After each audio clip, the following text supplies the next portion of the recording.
Everybody, please give a huge round of applause for Katie Cassidy.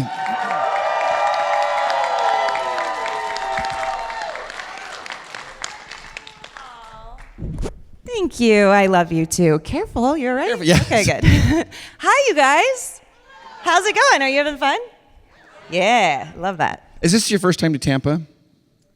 I've been to Tampa before, but this is my first time at Comic-Con Tampa. Oh, are you having a good time, enjoying it? I absolutely am. Excellent. There is a gentleman right there. He's from Canada. He came down here from Canada. He came all the way down here saying, wow. Hi. Yeah, is that great? Hello. Thank you so much. Excellent. Well, we have a lot of questions, but I have to, before we get started, I have a few questions. So I heard that you are a very accomplished piano player and guitar player. And do you have a preference over piano or guitar?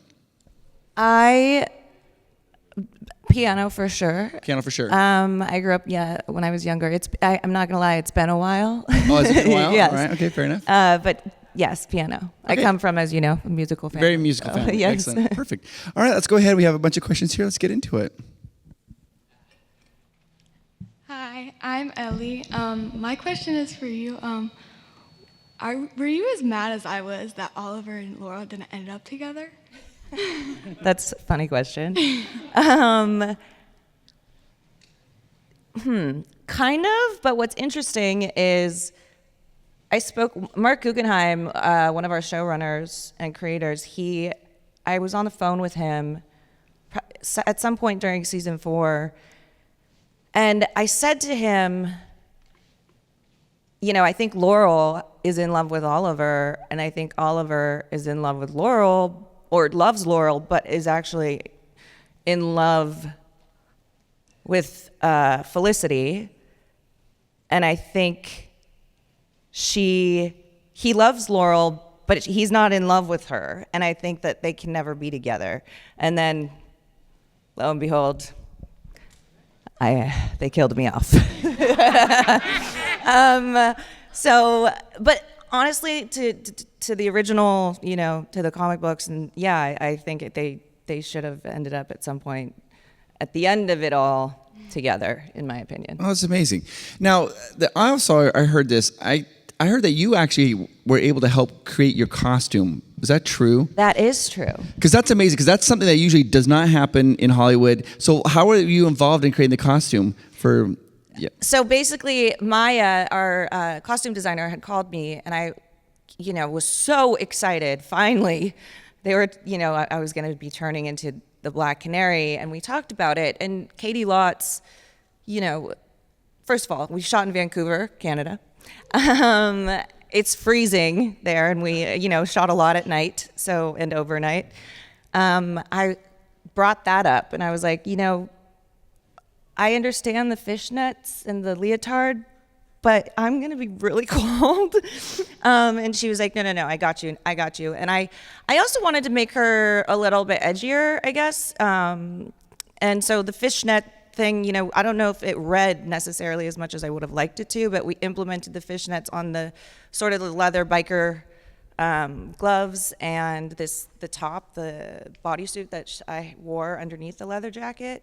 And so the two of us, just collaborated, and that's what we came up with. That's amazing, because that doesn't get to happen a lot. In fact, that's really the first time I heard that. We had a lot of input on your character's outfit. I think it's wonderful. So. And when we did the makeup and the mask, I also had asked, everybody, they were blacking out their eyes underneath the mask. And so because my costume was more masculine, I suggested, why not just keep in terms of like makeup, my eyes open a bit more and the red lipstick. So I tried to keep my makeup a little bit more feminine, and hair as well. And that's what we came up with. That's amazing. I love that. Wonderful. I think that's so cool. I love that. All right, our next question right over here. Hi, I'm Leah. This is my first Comic-Con, so... Oh, well, welcome. So I started watching you whenever you were on Supernatural as Lilith. And as you know, on Supernatural, no one actually dies. They always come back. So if they would have asked you if you wanted to come back as Lilith, would you have? Yeah, I actually thought originally, and politics, things happen. But playing Ruby, it was my first series regular on a show, and I had such a blast. And Oh, thank you. Whoever said that. Oh, thank you. I had so much fun on that show, and those boys are so fun. And I wanted to go back, and the plan was originally for me to go back, but politics, the guys got to, I think they were probably renegotiating contracts, and unfortunately, I'm not so sure if they could afford me to say that in the nicest way, I guess. But yeah, I mean, I would have loved to have gone back. And I actually was a little bit surprised because I was hoping maybe at some point I could go back as like a guest star, just as a one episode for just sort of like for the fans, because people, seem to be a big fan of her. And but unfortunately, no, we didn't end up doing that. All right, perfect. Ignore the fact that I said Lilith instead of Ruby. No, that's okay. I knew what you meant. When you did, we're doing Black Canary though. Were you familiar with the character before you got cast in the role, or did you learn about it after you had been cast? I was familiar with so I met with the CW and I told them specifically that I wanted to do action-packed. I wanted to do an action-packed show. Arrow came my way. I knew exactly who the Black Canary was, but I didn't really dive into her and the comics until my character was actually turning into a superhero, just to keep it as authentic, as possible. To make her your own as much as possible. Yeah, but I did once my character turned, I did do my research, but I still wanted to keep my own sort of take on her. Awesome. Yeah. All right. Hello. First, I'd like to say that loved you as Laurel and loved you as Ruby. Thought you were the best Ruby. Thank Anyways, what was the overall your favorite role you've ever done? Definitely Laurel. Ruby again was so fun, but Laurel has my heart. I gave my blood, sweat, and tears into that character, and I got to play her for 8 years. So I definitely would say that character, Laurel Lance. Great. All right, our next question right over here. Hi. So I was wondering the character progression, so Laurel through to the Black Canary. How did you feel about that, and did you have much creative input on it? Say that last part. Did I have much Creative input. creative input? Sorry, tell me your question again. How did it feel? Is that what you're asking? Yeah, like from Laurel Lance into Black Canary, how did you feel about that progression? And Okay. did you have much input in it? Yes, thank you. Well, first of all, when I actually at first did not realize, and they did not tell me that I was going to have a sister who was going to be the Black Canary or Canary first. And so when Katie Lotz came, I mean, obviously I was upset, but I am a professional. And I was like, okay, my time will come. And Katie Lotz is so great. And so I literally, the first time I met her, I went up to her and gave her a giant hug. And I was like, because I think she thought maybe there was going to be tension, but I was like, it's okay. Like I said, my time will come. But the second I put on the jacket, I was in tears because I was so happy. And I think the way honestly, like the writers, the way they wrote my character and the arc they gave me was really wonderful. In season 2, talking about throwing yourself into a character, in season 2, they wrote my character. She turns to drugs and alcohol and eventually hits rock bottom, and then obviously comes out on the other side and becomes a superhero. But I was crying, like they had my character crying quite a lot. And I would really throw myself into these scenes. And when you're on set for so many hours, I ended up you could see in me physically, like I lost weight, not intentionally, it just happened when you're sad. It can happen when you're sad. And so I actually, though, like looking at the character and looking at the show over 8 years, I think they did a really wonderful job and really wrote for my character, even though certain circumstances, I wasn't necessarily pleased with, like when they killed me off. But, what was also cool was the fan base and you guys like really spoke up and spoke out about it on social media, so much so that they brought me back the following season and realized they made a mistake. Yeah. It absolutely did. When they, how did that happen though? It's interesting to hear people tell their stories. How did they let you know that your character was going to be killed off? Were you blindsided by that fact? This is a great question. So I was living with Danielle Panabaker was my roommate actually in Vancouver at the time, and she at the beginning of the season 4, I think Flash at that point was on season 2. She said to me, she's like, "Someone's in the grave," and I was like, "No one is in the grave. This is television. Like, there's probably no one's in the grave." And she's like, "All right, well, okay, but," and I was like, "You guys." And some people were like worried, like other actors were, worried that it was going to be them in the grave. And I was like, "No, it's fine. You guys don't," I didn't really think too much about it. And then one day I got a text message, and it's not that he would text me a lot, from Mark Guggenheim. He was our showrunner, and it was, or from his assistant or something. And it was like, "Wendy and Mark would like to have a meeting with you next week." And this was on a Friday. And when I read this, it was either a text or an email. And when I read it, I just knew, like my stomach just dropped. And so I think it was an email. So then I texted Mark Guggenheim, and I was actually going to a convention that weekend. But on Friday, I texted Mark Guggenheim, and I was like, "Hi, I know we're supposed to have this meeting next week, but I don't feel right, and please don't make me wait the weekend. Don't make me wait till Monday. What is this meeting about?" And he was like, "Wow, you've got really good instincts. I'll call you in 10 minutes. And so he called me. I called him, I don't know, it was like during lunch. And he told me, and obviously I was crushed. But then I also had to go to these conventions and sit on stage with my entire cast. Like, we went to a convention that weekend. And, when everybody was like, "Who's in the grave?" I just was like, "I don't know, you guys, who's in the grave? We don't know. Maybe no one." Yeah, dying inside, but, it was fine. Oh, that would have been really hard to do that. Yeah. Yeah, it was really sad. But, again, like team player, I was like, "Okay, no, I will take one for the team.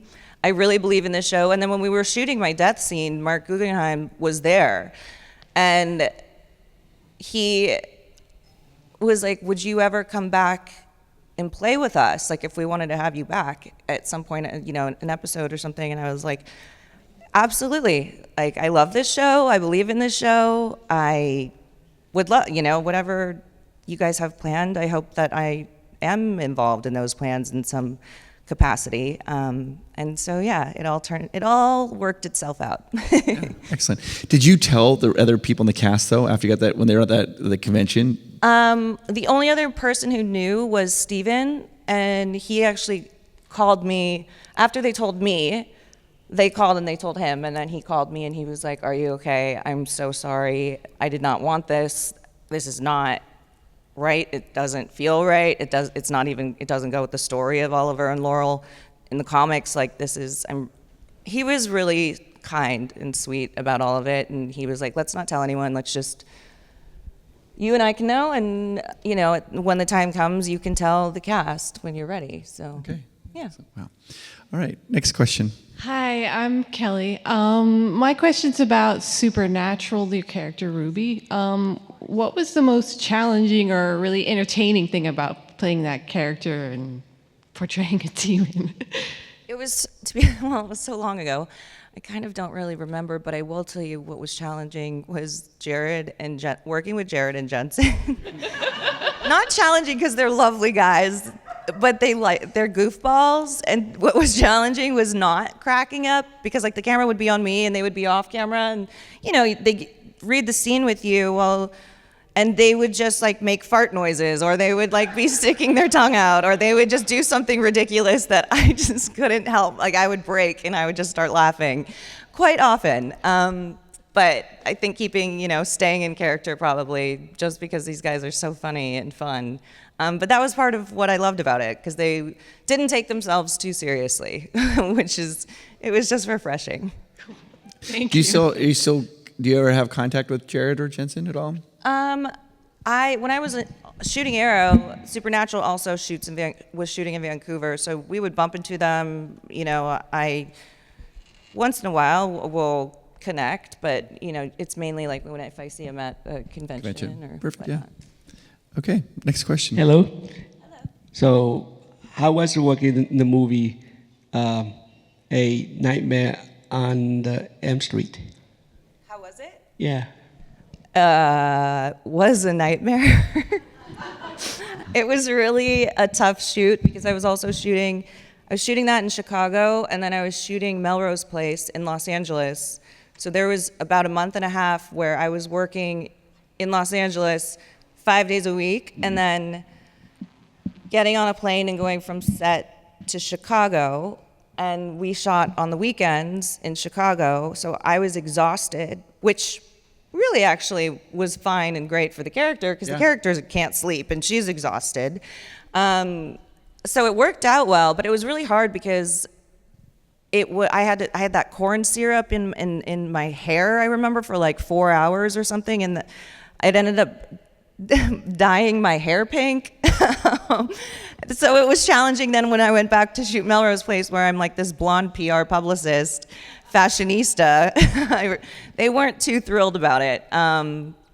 So it was a little bit of a struggle, but you know, it ended up working itself out, and the movie was fun. Because you've done several horror films. It was like When a Stranger Calls, like Black Christmas, and everything. Do you enjoy the genre of horror? Is it fun to be in that type of? Because you're always like in peril in those types of movies. Yeah, I enjoy the genre, but also the one thing I will say, I don't know why, but all of these movies or shows love killing me off.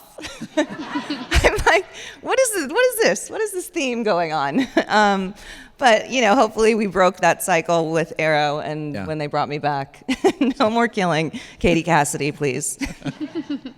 All right, next question. Hi, my husband and I are huge Arrow and Flash fans, so much so our youngest is named Oliver, and if it was a girl, it was going to be Laurel. So, oh, thank you, it's so sweet. What was it like working with Stephen Amell? Like, was he like your best friend, or was it kind of? Yeah, he's kind of like a brother, because you know, when you're on set for so long, 5 days a week for 12 to 15 hours, these people become your family. And that's how I really think about the other cast. They're like family to me, and it was great. He's definitely professional. I was pretty impressed with him because I think not one day did he ever show up late to set, which after 8 years is very, very impressive. Like not one time was he 1 minute late. Like that guy was like he's very professional, which is great. I love that. Yeah. Thank you. Mm-hmm. So speaking of names, is that true that your full name is Catherine, as you're named after Katharine Hepburn? I've heard that. Is that true? Yeah. So they just big fans of Katharine Hepburn, and then My mother, Catherine, and then my grandmother's name was Evelyn, so it's Catherine Evelyn Anita Cassidy. And I don't know where Anita came from, but I have a pretty long name. That's amazing. That's absolutely wonderful. All right, next question. Hello. You get 2 staff questions. Hello. You're a celebrity. People get starstruck meeting you. Who makes you starstruck? Oh, that's a good question. Well, first of all, I was kind of like, still am, fangirling out because Elijah Wood is here. Yeah. I'm like, oh my gosh, do you think I can get a selfie with him later? He's like the best. Love Lord of the Rings. So Elijah Wood. Thank you. All right, next little question right here.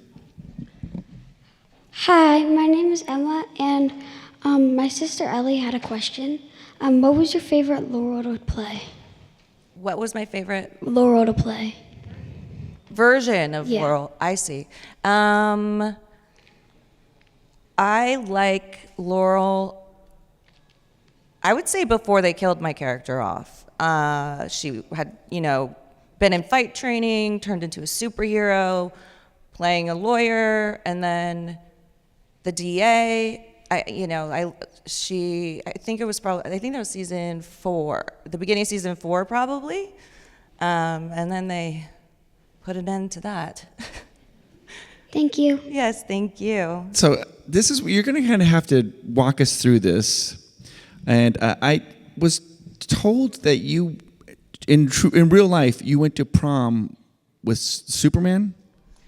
Is that true? Or Tyler Hoechlin.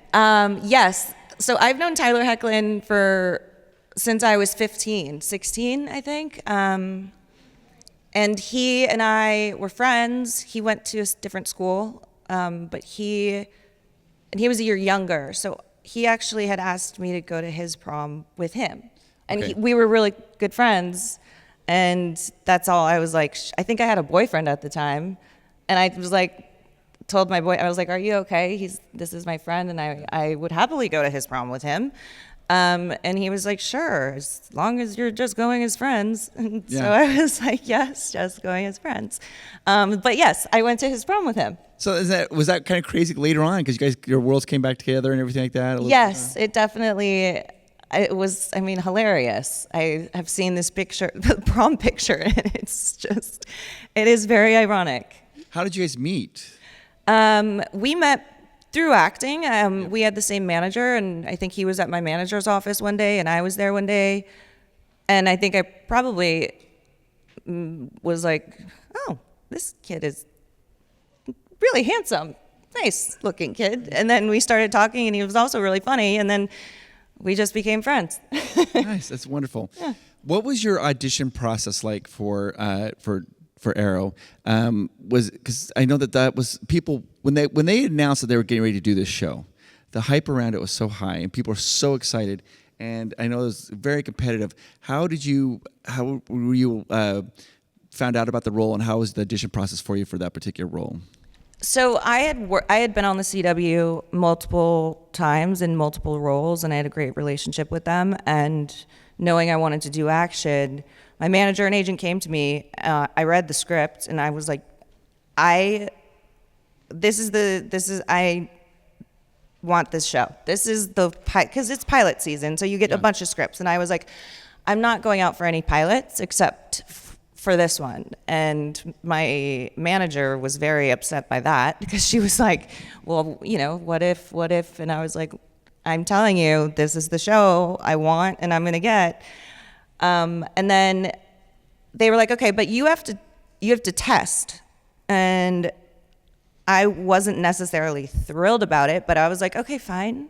Because testing is really stressful it's different from when you're testing than auditioning. When you're auditioning, you go in a room in front of people, it's awkward, you read, they stare at you, nod, and then you leave. When you're testing, you have a contract in place first, and they are seeing other girls, but probably like 2 or 3. In this case, because they wanted me, they actually didn't see other girls, but they still said, you have to test, so there was a contract in place. And then the thing is, it plays out a little bit similar to auditioning, but you're usually on a stage or on a platform, and it's way more intense than an audition. And so they got everything in place, and the night before my test, David Nutter, the director, called me, and he was so sweet because I was a little nervous, and he had called me and he said, I just want you to know, I know all the guys from Supernatural, and the producers, and they sing your praises and talked about and told me, word has gotten around how professional you are and how you don't even have to hold your sides during rehearsal, and because it was my first series, and I am, I would take my job seriously. And he was like, you are this character, so I just want you to come in and do what you do, show Greg Berlanti that you are Laurel Lance, because I believe that you are, and I don't want you to be nervous or worried. I just want you to know this is a part of the process. And you're gonna have a great audition tomorrow, or test tomorrow. So he was like, I want you for this. And so knowing that made me feel a lot more safe, I guess. And he was in the room, and I definitely thought that I blew it, though. I don't remember exactly why, because it was so long ago, but I remember not hearing anything afterwards for a few hours, because you find out pretty quickly. Yeah. And knowing there's no other girl, it's not like they have to go look at other girls and review any other tapes or something. So I was really stressed out because it was a while, and then finally at like 7:30, my agent called me and told me, and was celebrating. Yeah. Wonderful. Excellent. Okay, question right over here. So how did it feel going into Laurel Earth 2, a complete 180 at the beginning from what we've experienced from Laurel the first 4 seasons, and just exploring that character again and that development? I did a lot of work because I wanted a different version of her, and coming back as Black Siren, and I just looked at my work and development on Laurel Lance and what I had done, and I kind of just did a 180, like what you just said. Like I almost did the opposite, but then I did what I do as an actor, and I built a backstory, another backstory for her that I would obviously want to come through, so that it was sort of like yin and yang. So I was her exact opposite, if that makes sense. No, thank you. Yeah, thank you. You guys, this has been wonderful. Thank you so much for being here. I hope you've had a good time here. I have. Thank you guys so much. And the party doesn't end here. You guys can go up. You go up to her booth. You can get an autograph. You get a photo with her. Make sure you go visit her. You continue on the dialogue right there. But one more time, everybody, please give a huge round of applause for Katie Cassidy. Thank you. Thank you, guys. I'll be at my table until 2. So 2 o'clock, guys. Seriously, go there and say hi to her and have fun. And make sure you tell her you were here in the ballroom and say it when you say hi to her. One more time, huge round of applause. Bye. Thank you.